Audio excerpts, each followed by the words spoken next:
Bueno, buenos días para todos. Quiero presentarles hoy a la doctora Lina Becerra. Ella hizo maestría y doctorado en ciencias biomédicas en la Universidad del Valle.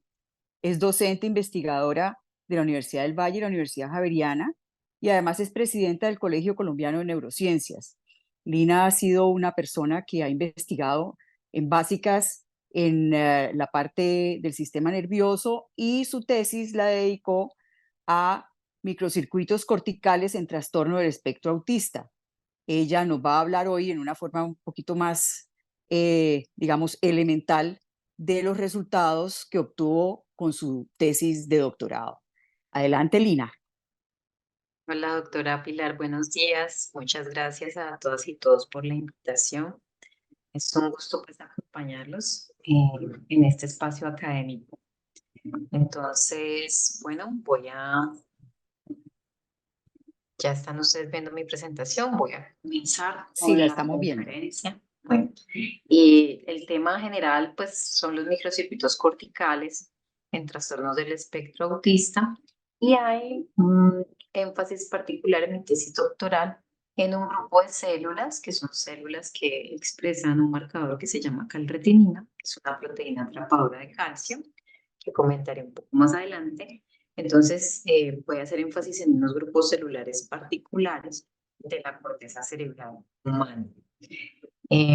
Primero, va a contextualizarlos en el tema. Nosotros estamos trabajando en el Centro de Estudios Cerebrales, que es el grupo de investigación que lidera este proyecto, en corteza cerebral humana en diferentes entidades. En este caso particular, el trabajo se hizo en autismo. No se hizo con tejido colombiano, todavía no tenemos, eh, digamos, banco de tejidos aquí en Colombia. Entonces, este trabajo se hizo en convenio con University of South Carolina, donde gracias a un programa nacional de los Estados Unidos, llamado el Autism Teach Program, tuvimos acceso al tejido humano de personas que en vida tuvieron trastorno del espectro autista y que eran de dos grupos. Un grupo de autismo genético, que estaba vinculado específicamente con el síndrome de aplicación 15Q, y otro grupo que era un grupo que no tenía ninguna identidad rastreable, está lleno de alteraciones puntuales o de reordenamientos, que su genoma parecía pues, estar íntegro en sus estudios genéticos y parecía que se tratara de factoría. Perdón, Entonces, perdón, Perdón, doctora, que la interrumpa. sí. Se escucha como entrecortada. No sé. pero ahí me escucha mejor. Ahí ya, mucho mejor, doctora. Sí, es que moví Gracias. el micrófono. Sí, Sí, bueno. señora, mejor. Gracias. Bueno, no, gracias a usted por avisar. Bueno, entonces el autismo, los trastornos del espectro autista, pues son condiciones clínicas que están asociadas a alteraciones durante el neurodesarrollo y que comprometen unos ejes particulares, como el eje de la socialización, como el desarrollo del lenguaje, y también genera unas alteraciones sensoriales que están incluidas ya en el DCM-5 dentro de los criterios diagnósticos, lo cual implica pues también la presencia de estereotipias motoras, que son movimientos que aparentemente pues no tienen una intención, y también pues un poco de desintegración sensorial y persistencia en algunas conductas o baja flexibilidad dentro de las personas que están en el espectro. Se ha trabajado fuertemente desde las ciencias básicas de por qué se puede estar produciendo, también entre otras porque los datos de prevalencia han ido en incremento. Se considera Perdón, que, Lina. Seguimos teniendo la voz como cortada, el volumen como que sube y baja. ¿Será efecto de los audífonos o será?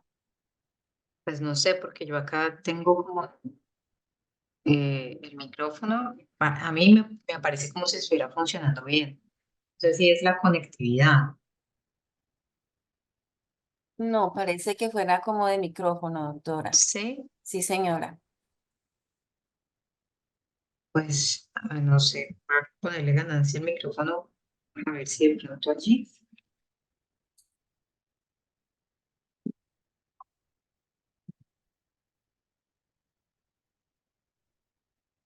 ¿Allí me escucha mejor? Sigue a ver porque se oye como, Bueno, está como bien. con ondulado el sonido.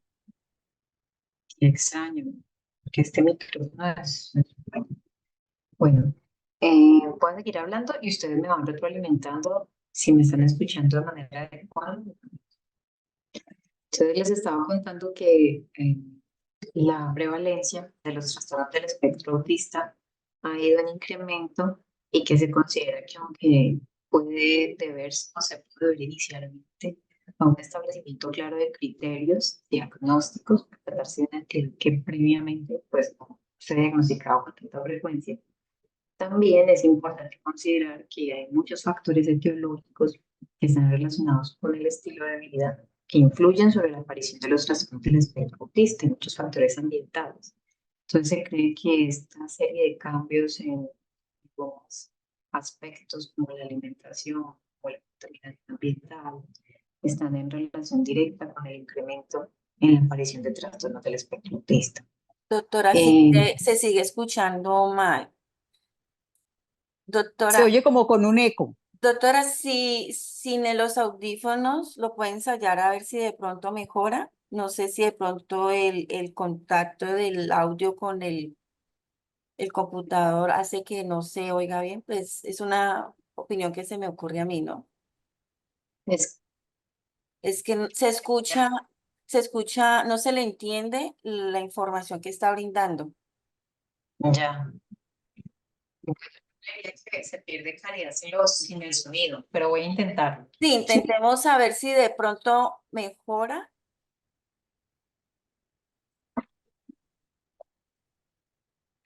Bueno, allí ¿me escuchan?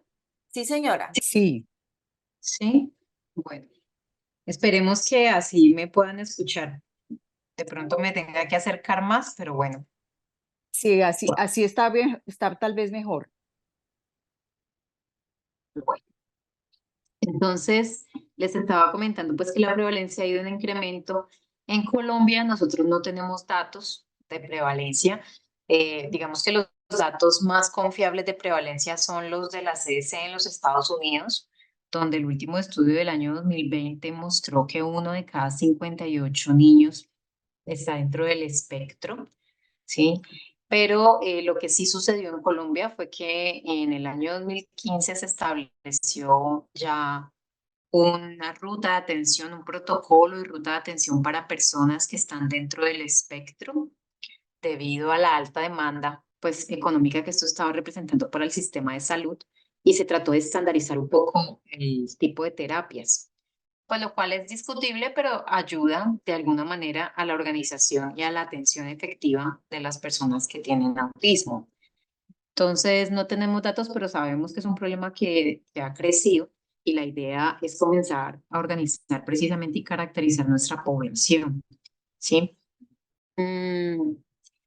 ¿Cuáles son las bases o los principios neurobiológicos que se vinculan a la aparición del autismo? Entonces, se considera que el autismo realmente se produce, sí, como una alteración vinculada al neurodesarrollo durante un periodo crítico, que puede ser un periodo muy temprano, entre el día 25 y el día 35 de gestación, donde se está llevando a cabo la división simétrica de las células que van a dar origen al sistema nervioso, de las células progenitoras. Otro periodo crítico que puede ser entre el segundo y el tercer trimestre del embarazo, donde se están llevando a cabo procesos de migración, diferenciación, sinaptogénesis, ¿sí? Y otro periodo crítico que puede ser el proceso alrededor del parto, donde se elevan pues las cantidades de oxitocina que inducen cambios importantes en la maduración sináptica y principalmente en la maduración de las células inhibitorias y del sistema que produce GABA al interior de la corteza cerebral y de otros sectores cerebrales. Entonces, estos se consideran como los tres momentos más delicados donde puede haber alteración, puede ser algo que se repita, es decir, los productos génicos que están involucrados en este primer momento también participan de otras maneras en la migración y en la diferenciación, y los que están involucrados en la migración y la diferenciación también participan en los procesos perinatales, ¿cierto? Y en el primer año de vida, donde se da esa maduración GABAérgica de tal manera que no se podría decir que los procesos vinculados a autismo están en un solo momento durante el neurodesarrollo, sino que más bien tienen esta parsimonia, ¿cierto?, biológica, en la cual se presentan en un primer instante, se repiten en otro primer instante, y luego durante el primer año de vida, pues se acentúan porque los elementos moleculares que participan en los fenómenos, pues tienen papeles en cada uno de esos momentos. Entonces es importante conocer que una cosa es que el individuo en formación embrional, fetal o ya un neonato puede estar pasando por un periodo crítico de su desarrollo para la aparición de autismo y que adicionalmente ese individuo en formación puede tener una vulnerabilidad subyacente, ya por características hereditarias, no necesariamente con alteraciones del genoma, puede ser. El 20% de los casos de autismo tienen alteraciones que son rastreables en el genoma, mutaciones puntuales o reordenamientos cromosómicos, cierto, variables, pero la mayoría de los casos, el 80% restantes, no. Entonces puede ser también una variación en la modulación de la expresión génica, en la parte que tiene que ver con lo epigenético, que también tiene un grado de heredabilidad. Entonces, un individuo que está pasando por un periodo crítico adicionalmente puede tener una vulnerabilidad subyacente, una vulnerabilidad diferencial que incremente su riesgo para presentar la alteración durante ese periodo con respecto a la población general, ¿sí? Y adicionalmente a eso se suma el factor exógeno disparador. Entonces se considera que hay diferentes factores relacionados con el ambiente, con la ecología, ¿sí? Con lo ecológico, que influyen en ese desarrollo. Ya no se estudia el desarrollo aislado de la ecología, sino que todo lo que sea, digamos, vinculado al desarrollo y al evolutivo, se piensa vinculado al ambiente, en el desarrollo con el ambiente.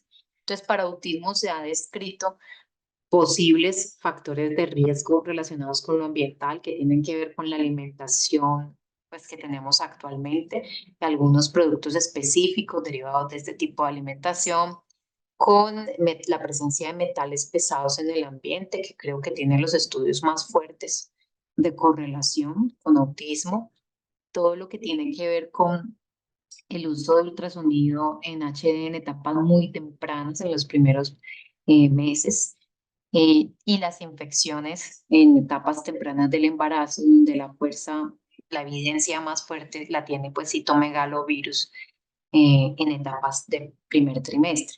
Entonces hay varios factores que se pueden sumar. Se cree que no todos los factores exógenos disparadores están caracterizados y que a este respecto hace falta todavía generar evidencia para conocer cuáles factores ambientales pueden estar incrementando de manera adicional el riesgo en un individuo dado. Entonces, a esa suma de variables del periodo crítico más la vulnerabilidad subyacente más el factor exógeno disparador se le conoce como el triple golpe que genera la aparición de los trastornos del espectro autista. Entonces, los trastornos del espectro autista pues, son entidades complejas etiológicamente, pero la idea de las ciencias básicas es buscar dentro de esas características que adquiere este sistema nervioso, pues y en conjunto con otros sistemas del cuerpo, ¿cierto? Porque no es el sistema nervioso el único que está comprometido, también está el inmunológico, también está el gastrointestinal, pero digamos, de manera general en el sistema nervioso, ¿cuáles podrían ser las características que se repiten dentro de la población con trastornos del espectro autista? Y una de las cosas que se ha encontrado como homogénea en esta diversidad que es el autismo es el desbalance entre los procesos de excitación y los procesos de inhibición. Dado que el aumento pues en ese periodo inicial de neurogénesis de división simétrica que les comentaba genera un pool de células excitatorias que va a estar incrementado, ¿sí? Con respecto a la tipicidad. Entonces lo que se ha visto es que hay un aumento en el número de columnas de procesamiento o unidades celulares de procesamiento de la corteza cerebral en las personas con autismo y eso aumenta la excitabilidad porque esas columnas se construyen a partir de unas células que se conocen como células piramidales, que son las células excitatorias de la corteza.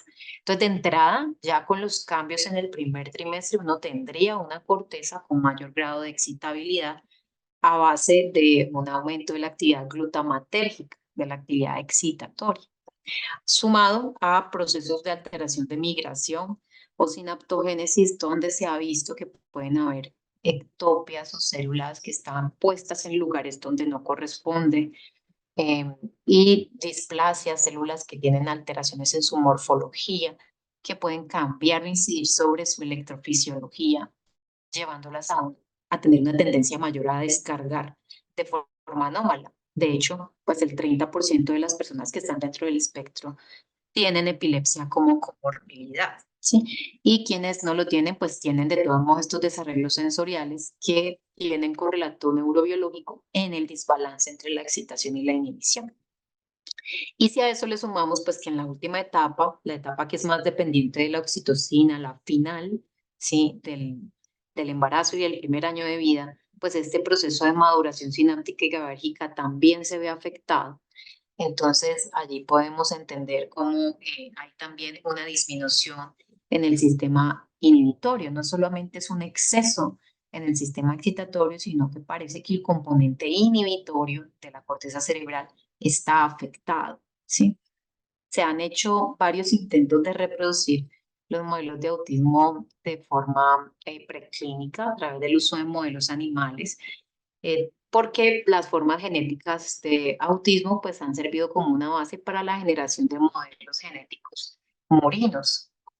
Hemos observado pues, que a través de la mutación de algunos genes particulares que se han asociado con autismo, podemos reproducir la pérdida de componentes inhibitorios, ¿sí? En la corteza cerebral de esos ratones. Entonces parece que los mecanismos neurobiológicos sí implican una pérdida, ¿sí? O un compromiso de células inhibitorias, y también se han hecho estudios funcionales pues, en humanos que muestran ese compromiso.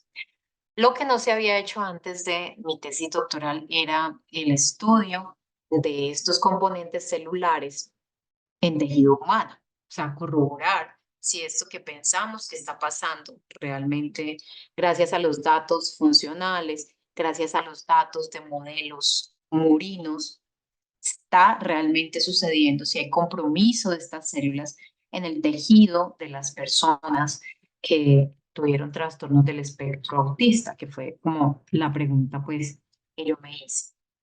Entonces, en el grupo de investigación, en el Centro de Estudios Cerebrales, nosotros ya hemos analizado estos componentes inhibitorios o estas células que brindan esos procesos de regulación al interior de la corteza cerebral, y lo hacemos a través de marcadores inmunohistoquímicos. Nosotros procesamos el tejido humano en diferentes contextos. Lo hemos hecho en trauma craneoencefálico, ahorita lo estamos haciendo en epilepsia, y pues para esta tesis lo hice en autismo, y utilizamos marcadores que nos permiten diferenciar subpoblaciones específicas de células. Entonces utilizamos marcadores como NeuN para mirar las neuronas en general, todas, la marcación total.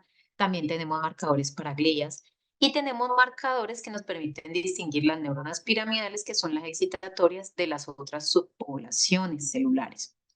En el caso particular de las interneuronas GABAérgicas o de las células que ejercen esos fenómenos inhibitorios en la corteza cerebral, pues hay varios marcadores que nos sirven para identificar subpoblaciones sin que se traslapen, sin tener traslapo entre una subpoblación y otra. Y en el grupo usamos una serie de marcadores que son proteínas atrapadoras de calcio que se distribuyen de forma diferencial entre las células inhibitorias. Entonces, esos marcadores son muy útiles, son tres: calvindina, calretinina y parvoalbúmina.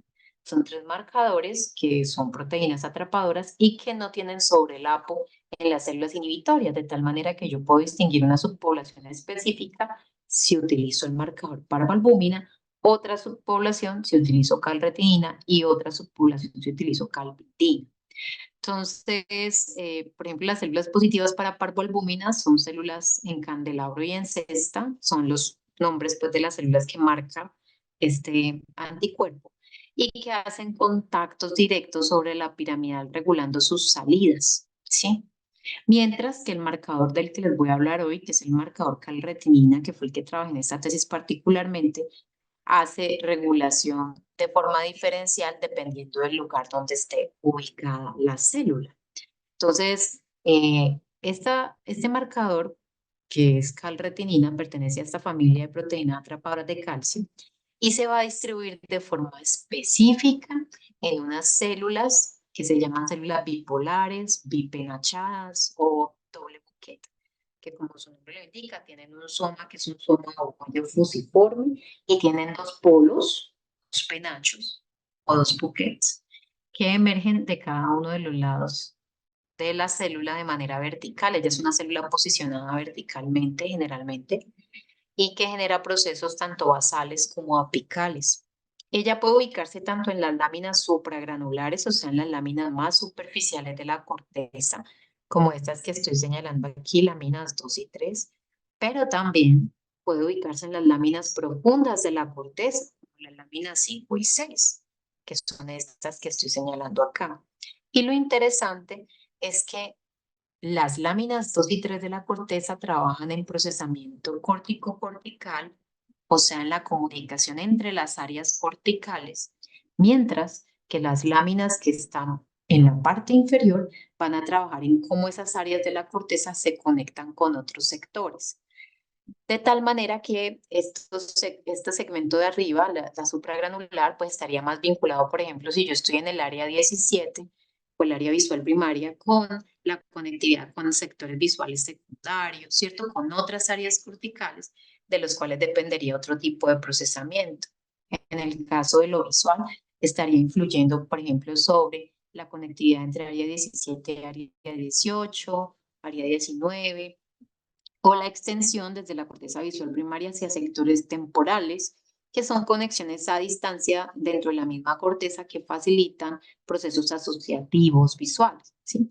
Mientras que lo inferior, todo lo que vendría en las láminas infragranulares, sería una regulación sobre procesos de entrada o sobre procesos de salida, que en el caso de un área pues sensorial, como el área visual, estaría más relacionado con procesos de entrada talámica, con la regulación de las entradas que vienen del tálamo, del geniculado lateral, hasta la corteza visual primaria. Entonces, digamos que la influencia va a ser diferente, porque en el sector de arriba, de hecho, ellas van a generar unos fenómenos que son fenómenos desinhibitorios. Si yo miro esta gráfica, veo células calretinina que son inhibitorias, producen GABA, inhibiendo otras células inhibitorias y favoreciendo la liberación de la piramidal, o sea, facilitando los procesos de integración de esta área con otras áreas a través de la conexión de esta piramidal con otras áreas.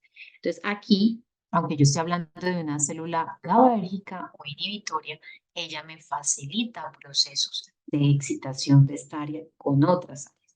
En cambio, en el segmento infragranular, pues aumenta su fuerza de control de manera directa sobre la piramidal y su tarea es mucho más inhibitoria sobre esas entradas o sobre esas salidas.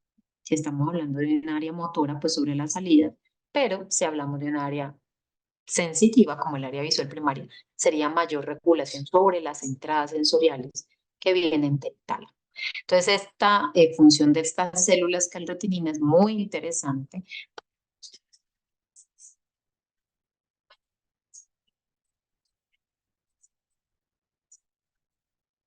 Inhibitorio fundamental.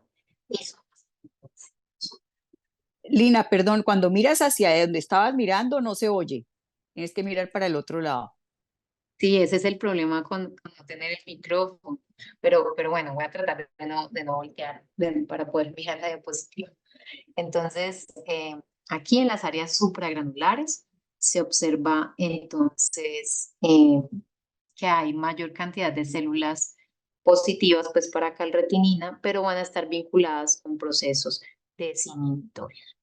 Entonces yo creo que esta parte es fundamental como para entender los resultados de mi tesis, saber que en los sectores supragranulares las células positivas para calretinina favorecen procesos de excitación y por lo tanto de comunicación entre áreas para la aparición de procesos asociativos, ¿sí? En el caso del área visual primaria, un ejemplo podría ser facilitar la conectividad de las áreas para que se puedan gestar o generar correlatos funcionales como la detección de movimiento en la imagen, como la profundidad, ¿cierto?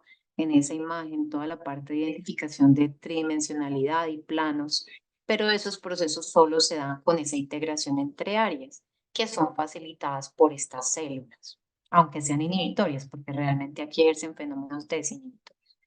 Mientras que en las láminas infragranulares, pues el papel de las células positivas para calretinina va a ser muy diferente porque va a ser la inhibición sobre las entradas talámicas.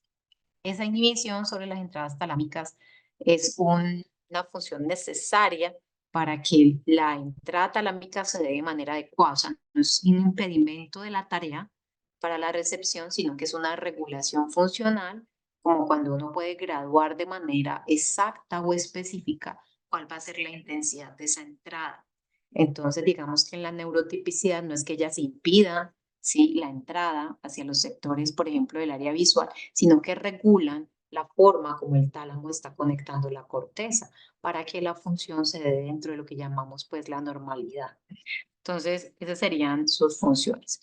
Entonces, entendiendo bien cómo a qué se dedican esas células, yo me propuse mirar primero la densidad, o sea, hacer un conteo, ¿sí?, de estas neuronas en sectores corticales específicos.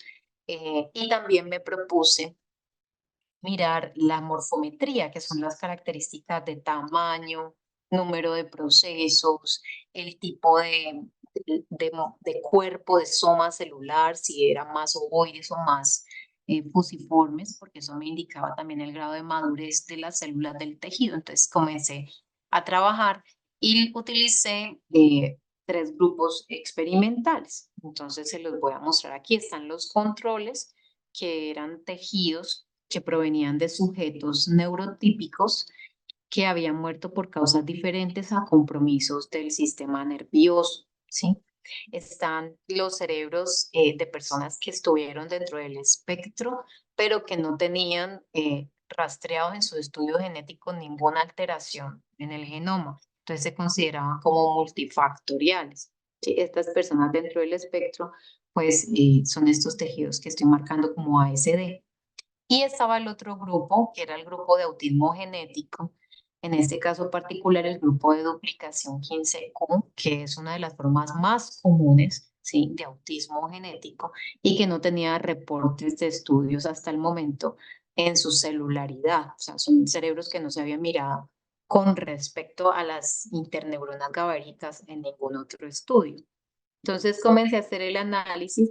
Para este análisis, entonces, trabajé varias áreas corticales, trabajé 2 áreas prefrontales porque el autismo de forma típica se ha vinculado con disfunción en productos emergentes de la corteza prefrontal. Entonces, cuando uno le hablan de autismo, siempre le mencionan eh, alteraciones en la teoría de la mente, ¿cierto? En el sistema especular, en la división de la atención. Entonces, claro, hay muchos productos emergentes que son de áreas prefrontales y por eso los estudios pues tienden a utilizar estas áreas cuando van a enfocarse en autismo. En la medida en la que yo iba sacando estos datos, hubo un grupo, el grupo de la doctora Verónica Martínez Cerdeño, del UC Davis, que sacó unos datos de estas áreas, pues que son los mismos resultados que yo voy a mostrar, y de otra área prefrontal. Entonces yo decidí agregar 2 áreas más a mi estudio, por motivos pues, de que una tesis doctoral tiene que tener datos originales. Entonces agregué el área 4 y el área 17, pensando en la alteración psicomotriz evidente que uno observa en los pacientes y en las alteraciones del procesamiento visual que han sido reportadas en la literatura para personas que están dentro del espectro. Entonces, los reportes generalmente hacen alusión a, en algunos casos, hipersensibilidad visual, en otros pérdida del dominio de identificación, sobre todo el reconocimiento de la parte visual, con pérdida del contacto visual directo y o disminución del mismo, ¿cierto? Y dificultades para la identificación de movimiento en la imagen. Entonces, también incorporé el área 17. Bueno, estos fueron los tejidos a los que tuve acceso. Estos tejidos pues fueron donados, como les dije, por el Autism Tissue Program, por el profesor Jerzy Wicker, quien hizo el envío estando yo ya allá en Estados Unidos, que fue donde se hicieron los experimentos. Yo trabajé utilizando el marcador de calretinina a través de la técnica inmunohistoquímica. Luego tomé microfotografías de 10X para los conteos y de 40X para la morfometría. Y las de 10X las fusioné a través del programa ImageJ, que es un programa gratuito del NIH para el conteo celulares, generando una composición que iba desde la pía madre hasta la sustancia blanca subcortical para alcanzar a cubrir todas las láminas que les dije, pues que iba a evaluar en la corteza, tanto las supragranulares como las infragranulares. Y me dediqué a hacer los conteos entonces celulares utilizando las cuadrillas y luego el análisis morfométrico involucrando el tamaño del soma, el número de procesos y la morfología del soma como variables. En la parte cualitativa, la marcación fue una marcación típica para calretinina, pues mi grupo, digamos que nosotros tenemos ya más de 30 años trabajando con interneuronas GABAérgicas, entonces no solamente por referencia en la literatura, sino por experticia de los autores, hay como una manera de identificar cualitativamente cuál es la tinción típica del marcador inmunohistoquímico. Entonces, ese es un control también de la calidad del trabajo. La marcación fue una marcación típica. Y lo interesante fue que no encontramos displasias ni ectopias, sino que aparentemente las células tenían una morfología, digamos, eh, similar a la que se encuentra en los controles. Y también ausencia de clústeres o de localizaciones ectópicas. Los datos vinieron más en lo cuantitativo, entonces lo primero que encontré es que si yo tomaba todas las células, ¿sí? De tantos en las láminas supragranulares como en las láminas infragranulares, iba a encontrar una preservación de las neuronas positivas para calretinina. Esto se había mostrado en el estudio que les dije que había publicado la doctora Verónica Martínez y pudimos corroborar pues que era cierto. Pero decidimos entonces, bueno, primero, ¿por qué se preservan estas células en trastorno del espectro autista? Porque se cree que su migración es un poco más tardía que la de otras interneuronas y no se da exactamente en el momento del periodo crítico, que es ese periodo temprano que les dije, el primer periodo crítico, donde está alterada la división simétrica de las células progenitoras. Entonces, la ventana de procesos migratorios ahí me define una preservación particular de un grupo celular. La doctora Verónica Martínez mostró que el grupo de células positivas para parvalbúmina, el otro grupo que les mostré que se hace inhibición en cualquier contexto, estaba disminuido en los cerebros que ella analizó. Y esas tienen una migración mucho más tardía, casi que alrededor del periodo perinatal. Entonces sí coinciden con un proceso pues de periodo crítico para autismo y por eso creemos que esas células sí están comprometidas y estas no, porque estas están justo en un momento de migración donde no constituye un periodo crítico para la aparición de autismo, donde no se han reportado alteraciones que puedan conducir a autismo. Lo otro es que la calretinina per se, la proteína atrapadora de calcio, que es la que marcamos para identificar las células, es una proteína atrapadora de calcio con características particulares que activa vías de supervivencia celular. Entonces, eso puede conferirle a estas células una capacidad diferencial de permanecer en el tejido con respecto a otras interneuronas GABAérgicas como las positivas para parvalbúmina.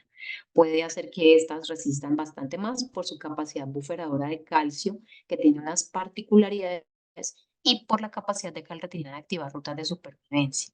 ¿Sí? Sin embargo, cuando hicimos el análisis diferencial entre láminas supragranulares y láminas infragranulares, entonces encontramos significancia. En las láminas supragranulares, que es donde además son más numerosas las neuronas positivas para calretinina, se repite el hallazgo de la preservación general. Pero en las láminas infragranulares, que es donde además son menos numerosas estas células, encontramos diferencias drásticas, dramáticas en las cortezas primarias. no en las prefrontales, sí en las primarias, sobre todo en el área 4, el área motora primaria, y en el área 17, que es el área visual primaria, donde de forma comparativa con los controles, el número de células positivas para calretinina era mucho menor, tanto en el autismo multifactorial como en el síndrome de duplicación 15q, o sea, los dos casos de autismo, lo cual nos permite postular a estas áreas como áreas con vulnerabilidad infragranular selectiva. Parece que las áreas primarias tienen una vulnerabilidad, pero específicamente infragranular, que compromete estas interneuronas GABAérgicas. Esto para nosotros es bien importante porque si estas células están comprometidas infragranularmente, es justo en esos sectores infragranulares donde las células positivas para calretinina establecen contactos inhibitorios, no desinhibitorios, sino inhibitorios. Entonces, su pérdida puede incrementar la excitabilidad de estas áreas, tanto del área motora primaria como del área 17. Y puede incrementarla en el caso de estas áreas para la salida, en el caso del área 4, se pierde regulación sobre la vía corticoespinal, y para el área 17, para la entrada desde el tálamo, aumentando la susceptibilidad del área 17 a las entradas talamocorticales, ¿sí? Entonces, esta pérdida va a ser bien importante en el caso del procesamiento visual primario, ¿sí?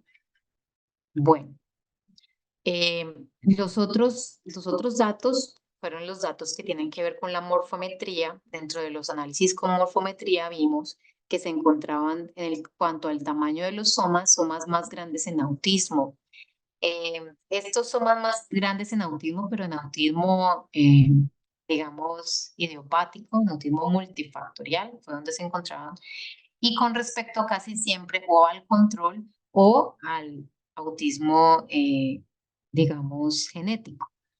Estas diferencias, que en algunos casos fueron significativas y en otros fueron tendencia estadística sin significancia, están en relación con el grado de, digamos, madurez celular que uno puede encontrar en estos tejidos. Y también con la activación precisamente de estas vías que se ha observado en mecanismos de autismo, donde no solamente hay incremento en el número de células, sino que otros estudios también ya han reportado aumento en el soma. Es importante porque refuerza algo que se ha reportado en la literatura, y es que los autismos genéticos, a diferencia de los autismos idiopáticos, tienden a tener disminución en el número, disminución en el tamaño de los somas celulares, y eso va a influir sobre también la conectividad entre las columnas, sí, que depende mucho de estos tamaños de los somas. Las columnas son las unidades de procesamiento cortical, y nosotros encontramos aumento en el número de minicolumnas en autismo idiopático, y debería estudiarse, aunque eso no se ha estudiado, la minicolumna, la característica de la minicolumna en autismo genético, porque probablemente se vaya a encontrar lo contrario, y eso correlacionaría en autismo genético con tendencia a la baja en casi que el funcionamiento global del sistema y aparición, por ejemplo, de microcefalia, que eso sí está reportado para el síndrome de duplicación 15q. Entonces se correlacionaría con una disminución en general de la producción inicial y de la división simétrica, a diferencia del autismo idiopático, que ya sabemos pues que se ha caracterizado por un incremento, ¿sí?, en esta división, en la totalidad celular, en el número de columnas y en el tamaño de los somas, que correlaciona con estos datos. Bueno, y el último hallazgo con datos de significancia fue la forma de los somas. La forma de los somas, en este caso particular, encontramos que tendió a ser más esférico, ¿sí? Sobre todo particularmente en el autismo genético, y esto corroboró un poco, sobre todo en cortezas prefrontales, lo que estábamos planteando de la inmadurez celular que caracteriza esos tejidos. Entonces, en autismo idiopático parece no ser el caso, inmadurez celular, sino todo lo contrario, con un aumento de esa primera fase de maduración, y en autismo genético sí, una disminución de los procesos en general.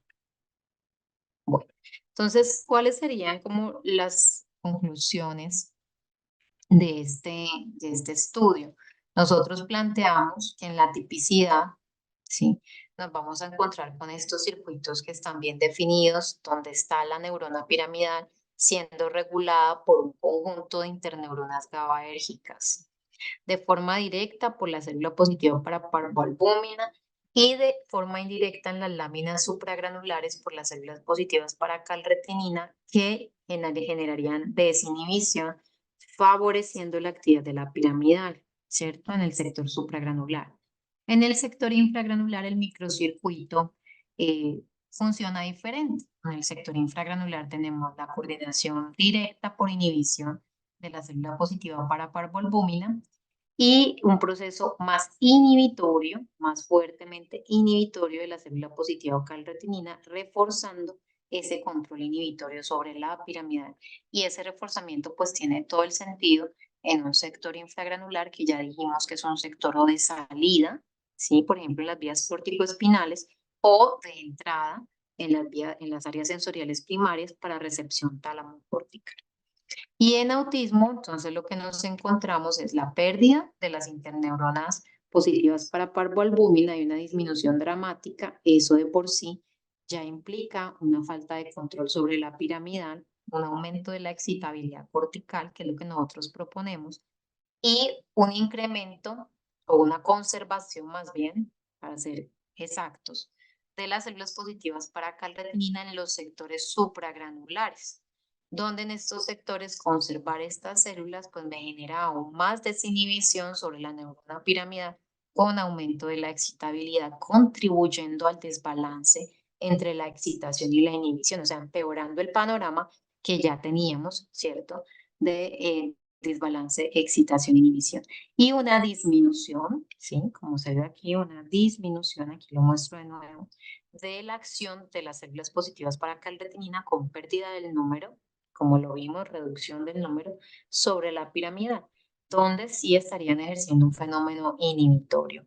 Y esto implicaría liberación de la piramidal con una vulnerabilidad tanto para la salida, particularmente en el caso del área 4, que los datos fueron pues dramáticos, con un aumento de la salida córtico-espinal, como en un aumento de la vulnerabilidad de estas células para la entrada tálamo-cortical, ¿sí?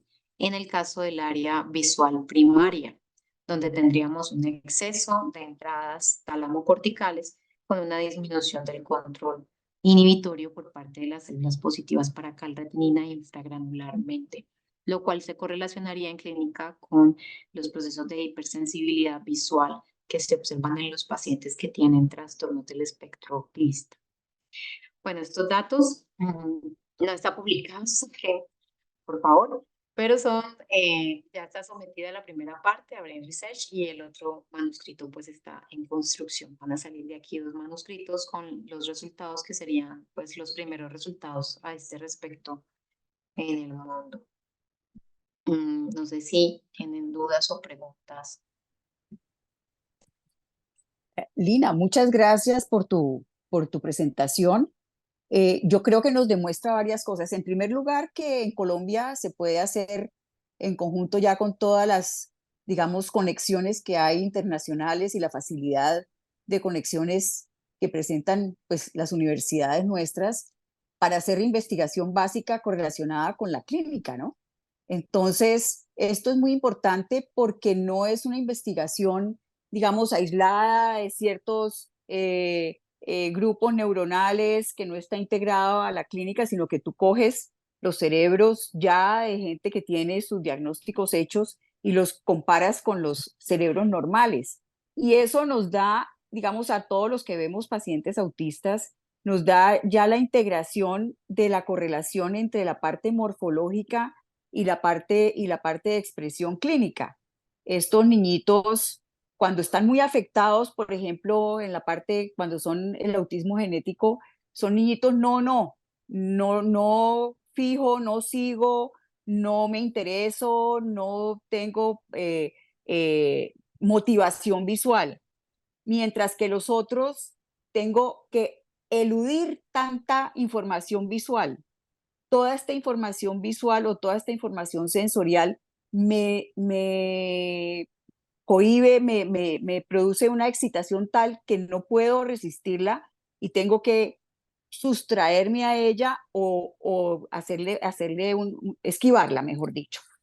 Claro. Entonces, a mí me parece muy importante esto que has hecho, esto que está haciendo tu grupo y pues digamos en la medida en que nosotros podamos conseguir datos colombianos, pues sería, digamos, corroborar esto que has encontrado a otro nivel de otra, pues en cerebros de estados coleccionados en Estados Unidos. No sé si Sí. haya, ajá, cuéntame. No, yo tengo varias observaciones. Allí hay una cosa y es que cuando yo he visto los pacientes con trastornos del espectro autista, a mí siempre me llamaba mucho la atención la tendencia, cuando había hipersensibilidad visual, a preferir el objeto, a preferir el humano. Esa tendencia a la observación más fija del objeto versus el humano. Pero digamos que el análisis de estos microcircuitos permite, entre otras cosas, entender que es mucho más predecible el objeto y es más fácil de procesar visualmente que un rostro humano, ¿no? El rostro humano que requiere, pues Es aparte, cambiante. claro, y requiere mucha actividad asociativa, requiere mucha conectividad cortical, requiere que yo pueda extraer demasiados datos de la imagen, sobre todo lo que es el dominio de los ojos, extraer demasiada información de los ojos. Entonces, creo que esto sienta una base para la comprensión de por qué es preferible el objeto o incluso el animal no humano al animal humano. O sea, para una persona con autismo, he conocido en el caso particular de niños, que ellos prefieren relacionarse claramente con su perro, y es que establecer contacto visual con uno, no relacionarse, sino establecer el contacto visual de manera específica, porque parece que fuera un costo altísimo ese establecimiento de contacto visual, con que extraer toda esa información de una imagen debe ser sumamente difícil teniendo estos problemas de conectividad. ¿Sí? Entonces yo creo que eso por un lado me parece pues importante.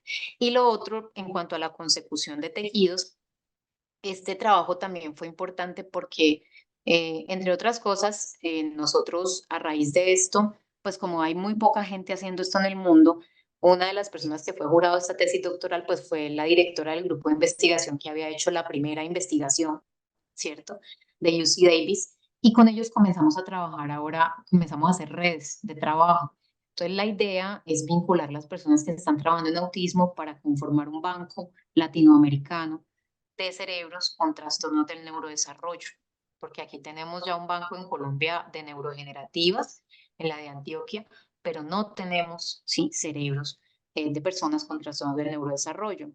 Y yo sí pienso pues que sería importante caracterizar pues nuestra población que debe tener sus variables asociadas, siendo esto tan dependiente de lo ambiental, debe tener características que son solamente de acá, ¿sí? De nuestros países. Entonces, en eso estamos haciendo la construcción de ese proyecto del banco para seguir trabajando en autismo, pero ya con cerebros latinoamericanos. En cuanto a todo esto, digamos, el problema que se forma estructural en las neuronas, hay varias cosas que a uno le llaman la atención. Por ejemplo, hay niños que supuestamente crecen, nacen normales, tienen un fenómeno traumático o un fenómeno que se presenta en su ambiente y echan para atrás y se vuelven autistas. ¿Considera que tienen un sustrato que los hace más susceptibles a esto? Sí, eso es una opinión porque eso todavía no está claro, Ajá. no está la evidencia, pero digamos que de lo que puedo sustraer de todo lo que se ha publicado es que es probable que sea algo, como les decía ahorita, que se repita, ¿sí? Los mecanismos moleculares de daño inicial pueden ser sutiles y yo puedo tener esa vulnerabilidad con unos hitos del neurodesarrollo aparentemente normales, pero eso no quiere decir que el sustrato molecular o neurobiológico no presente alteraciones que ya aumenten el Claro. riesgo que yo tengo con respecto a la población general. Y cuando aparece el factor disparador, pues puedo tener la manifestación clínica, la ya evidente. Entonces eso es bien complejo porque la gente sí tiende a pensar que fue algo que apareció de forma secundaria, incluso a buscar causalidad, ¿sí? Directa en algo exógeno, ¿sí? Pero Yo creo que el proceso es un proceso que viene desde las etapas tempranas del neurodesarrollo, donde estos productos génicos ya han tenido una participación y se ha ido generando bases en esa conectividad que permiten que con facilidad ante el disparador exógeno aparezca el síntoma.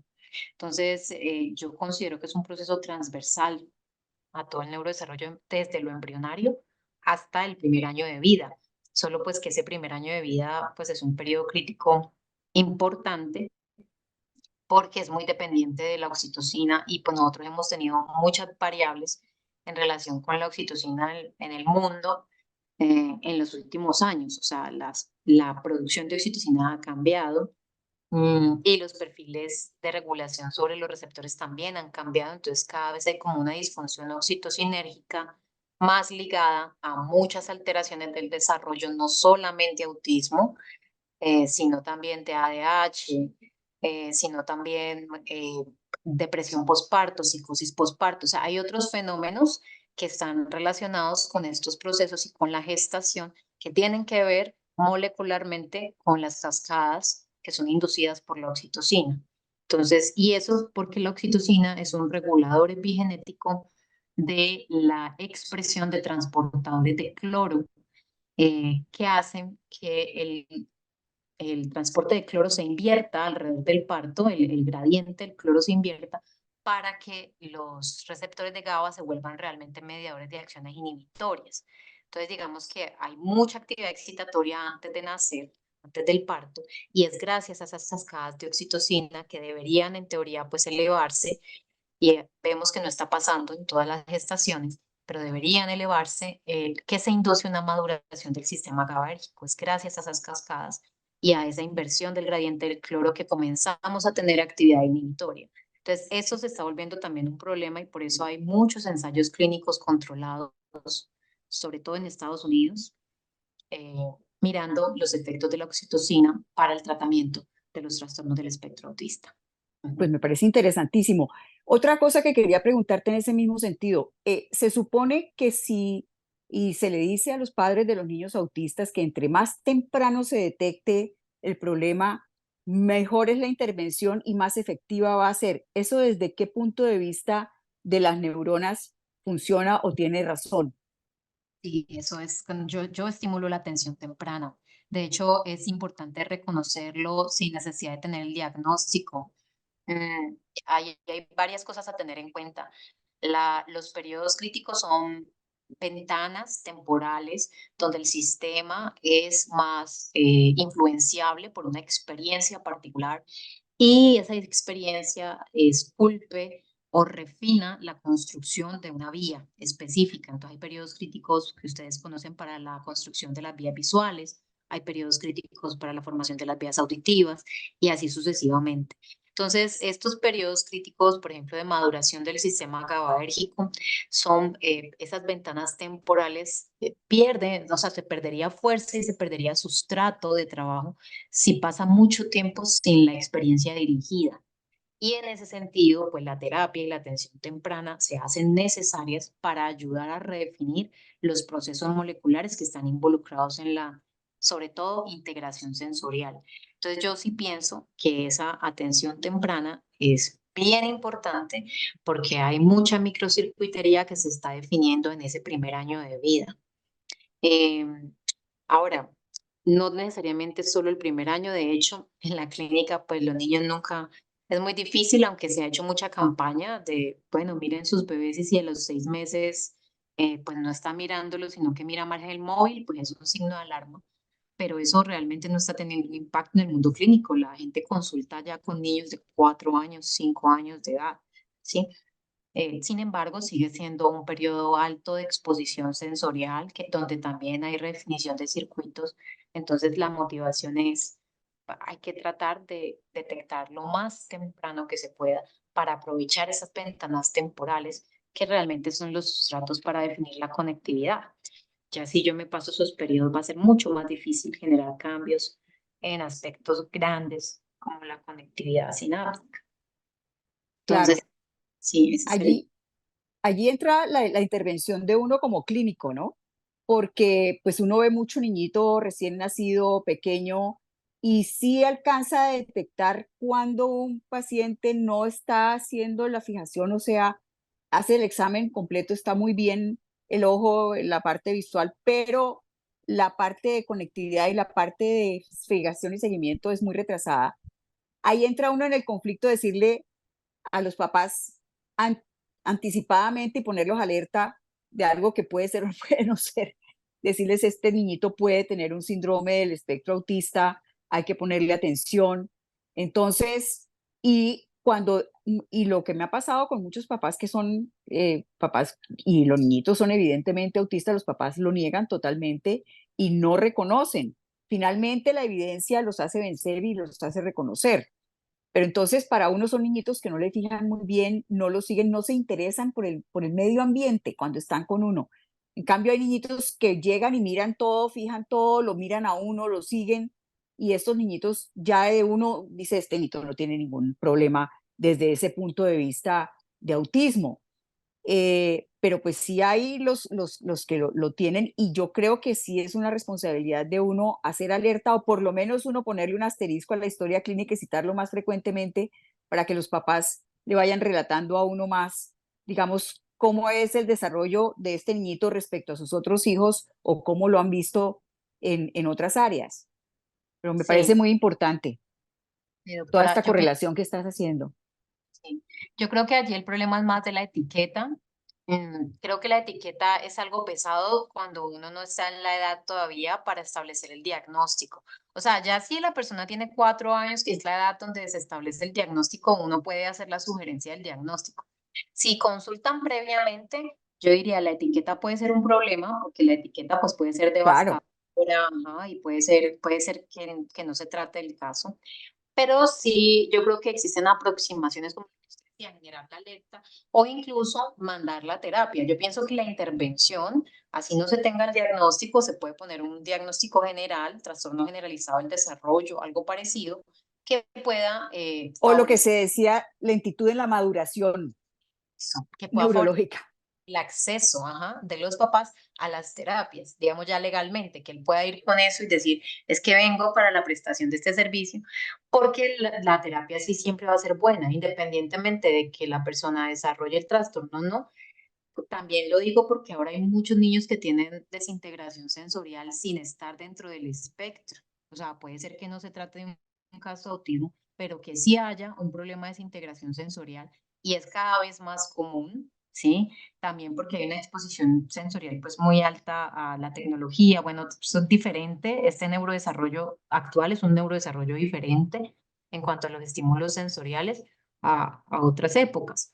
Entonces, digamos que allí también sería importante la intervención, no está de más, no sobra y lo que sí puede hacer es ayudar muchísimo, porque si se hace tempranamente, pues puede ayudar a resolver mucho de la situación, ¿sí? Entonces sí se recomienda Muchas, que se muchas acceda. gracias, Lina.